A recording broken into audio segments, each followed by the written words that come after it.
Nanna and Ragi of Monsters and Men, awesome that you guys had a time to visit here at Radio Nova. Thanks for having us. This is your first time in Finland. Yes. And I know that you came just like few hours ago straight from Sweden with a ferry. Yeah. And for us Finnish people, the ferry from Sweden is kind of, how do you say, people tend to party there quite a lot. Did you notice something like that? Yeah, it was quite a lot of people partying. Yeah, it's with the rumor too. Like we had heard a lot. Like it's a party boat. Yeah, there was like a rockabilly band playing, and I had ginger ale. It was great.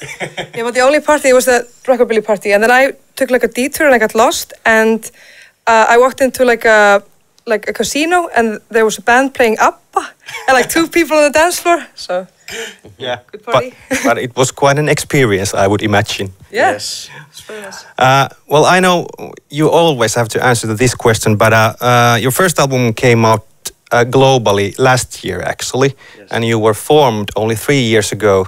And now you're already toured around the world, and Little Talks have been a massive hit everywhere.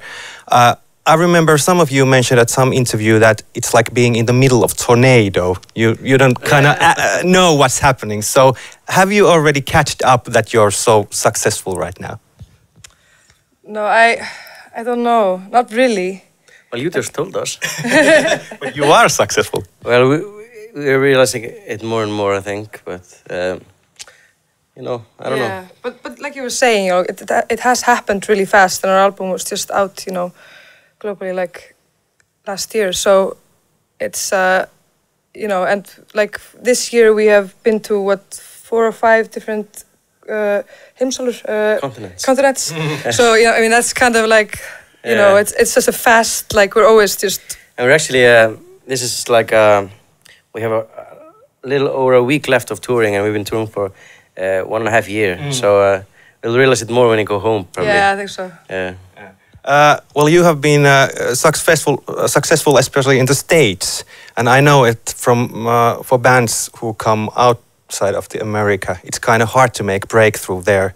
But of course, you have great songs. But why do you think that Americans have fallen in love with Of Monsters and Men this quickly? What is the reason? It's hard to say. I don't know. They just, I guess, they were ready for our music at that time or something. I don't know. Yeah. Yeah, it's, you know, it was like weird when it happened. Like it's the first place that we, you know, started, you know, selling albums and stuff. Yeah. It's hard to say. Yeah. You never know, really. Because you've played huge places over there, like for big audiences. So I would imagine that you guys come from Iceland and suddenly your big stars is America. So it's like, what?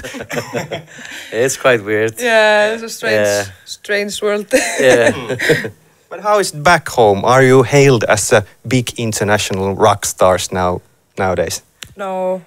No. I don't think so. I mean, in Iceland, you know, it's just a small place, and you know, it's like, you know, you see maybe guys from Sigurðs walking down the street, and nobody really, like, people aren't following them around with cameras. You know, it's just like very relaxed and normal atmosphere, really. And you know, especially in Reykjavik, maybe there's so many musicians and stuff. So this just kind of blends in.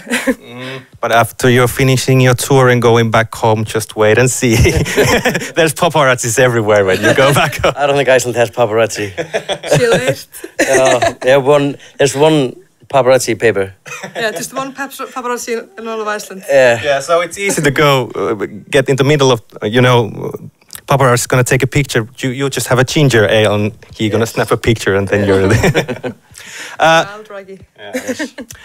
But like I said, Of Monsters and Men, you have toured around US, and recently you played Australia, you played Japan, played all the big festivals in Europe. Can you name what might be the one single, the most coolest experience so far?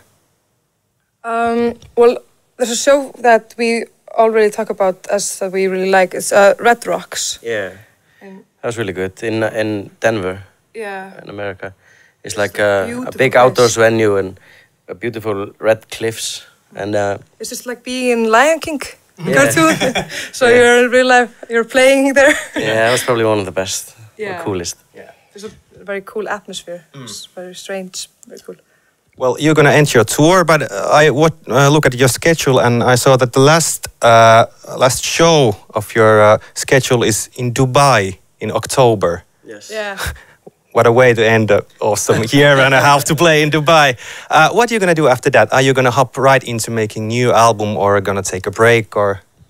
Yeah, we're gonna take a little bit of break, you know, get a little bored, you know, and then we're gonna just write another album. Yeah. And start recording. Yeah. Ragi, you mentioned at some point that before you headed to this tour, you hardly have ever been to like outside Iceland. The Spain was like almost the only country you've been to. Now you experienced more than most of the people will ever experience. I guess it can be heard in your songs in the future. Yeah, I mean, we've been touring for, like I said, 1.5 years, going to all sorts of places. I think we'll get inspired by those places a lot. Okay, thanks a lot, guys, and great to have you here. Thank you so much. Thank you very much.